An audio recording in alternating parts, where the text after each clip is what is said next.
کہ مولا کا چاہنے والا مولا کے پاس آیا. کیا دیکھا؟ مولا ایک غریب سادے سے گھر میں بیٹھے ہوئے ہیں اور اس کو بڑا دکھ ہوا. اس کو پتا چلا مولا خلیفے بن گئے. پھر آیا مولا سے ملنے. اس نے کہا اب تو علی کا بہت بڑا گھر بن چکا ہوگا, خلیفے بنے ہیں, ہاں حکومت ملی ہے. اور جب آیا تو کیا دیکھا؟ مولا کا وہی سادہ سا گھر.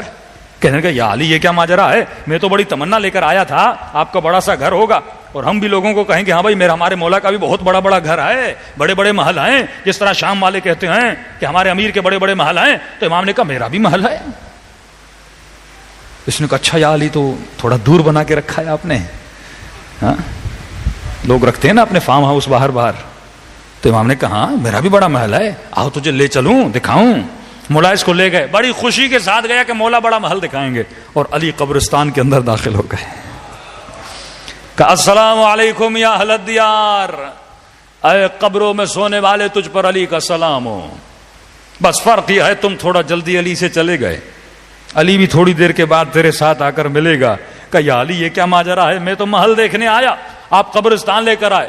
فرمایا یہاں کے محل تباہ ہو جاتے ہیں, علی کا ایک ایسا محل ہے جسے ہمیشہ بقا ہے.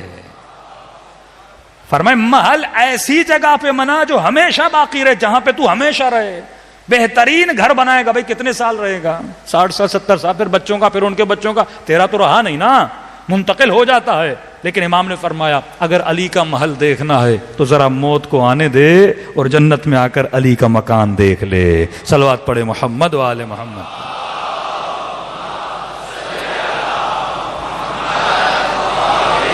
محمد وعجل فرجهم. تو اب روح کو آپ نے سمجھنا ہے, آپ کو اپنی ضرورت سمجھنی ہے. جسم قیدی ہے, کل میں نے کہا, زمانے کا بھی مکان کا بھی. دیکھیے علمی بحثیں ہیں, ممبر سے کم بیان کی جاتی ہیں, لیکن ضرورت ہے کہ انسان اپنی حقیقت کو سمجھے تاکہ اسے حقیقت معصوم بھی سمجھ میں آ جائے. جسم ہے محدود. کل میں نے کہا تھا کہ مادے میں رد و بدل ہے. آپ سیب رکھتے ہیں, ایک ہفتے کے بعد پرانا ہو جاتا ہے, کیونکہ مادے میں حرکت ہے, یہ ہمیشہ حرکت میں رہتا ہے. یہ سائنس نے بھی ثابت کیا. ہر انسان کی باڈی میں سیلز ہیں, یہ ایک سیکنڈز کے لیے بھی رکتے نہیں ہیں, ان میں حرکت رہتی ہے. یہ رد و بدل میں رہتا ہے, خود کو بدلتا رہتا ہے, اپنا شیپ, اپنی حرکت بدلتا رہتا ہے. لیکن روح میں ثبات ہے کیونکہ وہ مادی نہیں ہے.